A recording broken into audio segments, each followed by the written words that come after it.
పిత పుత్ర పవిత్రాత్మ నామమున ఆమేన్. ఈరోజు సెప్టెంబరు 15వ తారీఖు. లూకా సువార్త 7వ అధ్యాయము 1వ వచనము నుండి 10వ వచనం వరకు. యేసు బోధించుట ముగించి కఫర్నాము చేరెను.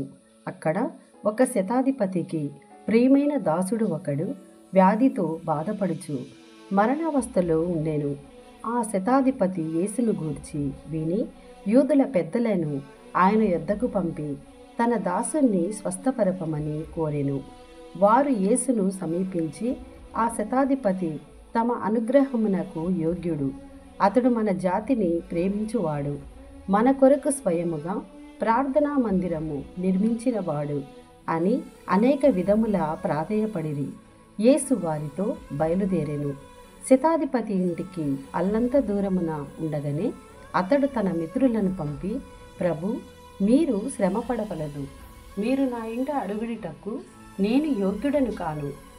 అందువలన మీ యొద్దకు వచ్చుటకు నేను పాత్రుడనని తలంచలేదు. మీరు ఒక మాట పలికినా చాలు, నా దాసుడు స్వస్థుడగును. నేను అధికారమునకు లోబడిన వాడను. నా చేతి క్రింద కూడా సైనికులు ఉన్నారు. ఒకనిని రమ్ము అనినా వచ్చును, మరి ఒకనిని పొమ్ము అనినా పోవును. నా దాసునితో ఇది చేయుము అని చెప్పినా వాడు దానిని చేయును అని మనవి చేసుకొనెను. యేసు అది విని ఆశ్చర్యపడి తన వెంట వచ్చు ప్రజా సమూహమును చూచి, ఇంతటి విశ్వాసమును నేను ఇజ్రాయేలీయులలో సైతము చూడలేదు అని పలికెను. పంపబడిన వారు ఇంటికి వచ్చి దాసుడు స్వస్థుడై ఉండుట చూచిరి. ఇది ప్రభుని వాక్కు. సర్వేశ్వరునికి వందనములు.